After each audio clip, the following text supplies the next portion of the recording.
Hi there, this is John Wilkinson again from History Made Easier. I thought you might find it useful to think about just why many millions of Germans were quite happy to live under Nazi rule, or at least accept Nazi rule. It will add to your understanding of life in Nazi Germany and actually help you explain why the Nazis were able to keep control of Germany. And I will give at least a hint as to why they might not always be happy, at least for the sake of balance. The elites would welcome the order and stability. Order and stability after World War I, defeat and the German Revolution, 1923 and the Great Depression.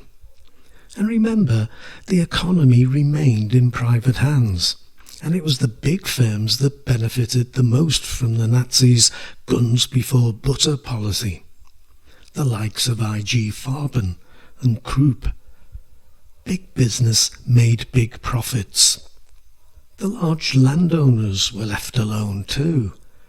And the elite kept their positions in the state, in the army, the higher reaches of the civil service, the judiciary. And they wanted Germany's standing in the world restored. Though, of course, they still found the Nazis vulgar and unsavoury. As for the middle class, well, again, they would welcome the order and stability, for the same reasons as the elite. They were grateful that the Nazis had ended the communist threat, and the power of trade unions had been smashed. And even though they may not have been anti-Semitic, they nevertheless benefited from the expulsion of Jews from the economy and the professions like law and medicine. However, with little attention given to the consumer economy, many small manufacturing businesses, as well as shops, suffered. And many of the middle class would have been concerned about the loss of rights and freedoms. Farmers would have been happy that the Reich-entailed farm law protected their farms from banks seizing them, and that the Reich food estate guaranteed sales of their produce. However, it meant banks were now reluctant to lend farmers money when they could not enforce them to pay their loans back. And farmers found it very hard to get new loans for machinery or anything else. And though farmers had a guaranteed sale, the prices of their produce was controlled by the Nazis. So not everything was rosy, and many children left their family farms to find work in the cities. For workers, of course, after the Great Depression, the big thing was jobs. Unemployment did drop drastically, from 6 million in 1933 to just over 100,000 by 1939. However, women, Jews and others were taken off the statistics. And the reality was that though workers had jobs, their pay was often low. Very low on some of the government schemes, as was the case in America with Roosevelt's New Deal, to be fair. But they also worked increasingly long hours. There was beauty of labour and strength through joy, but they had no rights, free trade unions having been banned, and they couldn't strike for better pay or conditions, and in some cases they were even prevented from leaving their employment for something better paid. What's more, if they didn't take a job, they wouldn't get any benefits. Their standard of living actually dropped. With a shrinking consumer economy, there was little to buy other than the basics, and they were barely affordable. Goods were in short supply, and so expensive, and often of poor quality. Yet, workers were generally satisfied with what they had under the Nazis. The Nazis benefited from the perception Germans had of pre-Nazi Germany. They wouldn't compare the boom years of Weimar, 1924 through to 1929, with, say, the likes of 1938, but would compare 1932, the peak year of the Great Depression, with 1938, whilst they would also remember the effects of 1923. Now, women are not a class, but they are roughly 50% of the population. And so I think we need to think about both working class women and middle class women. But we must also be aware of the different culture across Western society in the 1930s. It was much more normal for a woman's natural role, and I've put natural in inverted commas, to be seen as that of wife and mother, with a majority of women actually in agreement.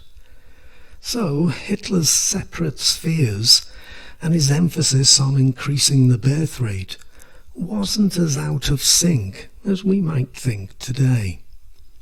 That said, the Nazis' attitude towards women did grate with many. The fact that women were not seen as being as capable as men.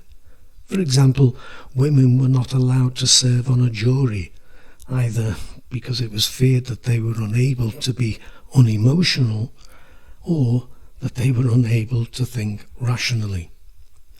This when women had earned the right to vote in Weimar Germany, and by 1933, 10% of Reichstag members were women. And when it came to jobs, working class women often needed the jobs they lost, whilst middle class women in the professions, law and medicine, teachers too, will have resented losing their jobs just as much. Now, many women will have shrugged their shoulders, maybe complained a little, but will have accepted the situation. For many working class women, the main thing was that their husbands had jobs. And as I've suggested, many women, particularly in rural Germany, will have agreed with the Nazis' policies.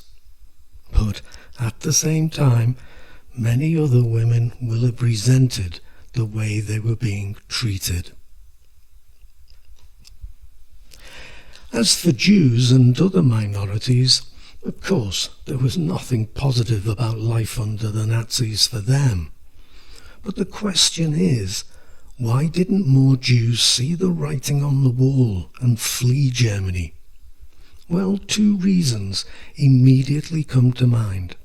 The first, quite bluntly, other countries were not eager to take them. Some Jews did leave Germany, and more would have done, but only a few countries would take them. Secondly, it's no easy matter to leave your home, your work or your business, your friends, where you and your family have lived maybe for generations, and to uproot to somewhere totally new, starting from nothing. For whilst the Nazis encouraged the Jews to leave, they wouldn't be allowed to take much with them. And it might also be that the Jews were encouraged by the reaction of ordinary Germans to Nazi policies. For example, Kristallnacht, which left most German people appalled. And so, a brief overview of why Germans might have been okay about life under the Nazis, especially as Hitler did seem on the path to making Germany great again, a power to be respected again. But then came war, and life for almost all Germans, maybe not those elites, but just about everyone else, was about to get very much worse. I hope this has been both interesting and useful for you. Don't forget there's my website, History Made Easier too, which I hope you will find useful. But for me, For now, it only remains for me to thank you for listening, as I hope I always do, and to wish you the very best of luck with your studies. Cheers.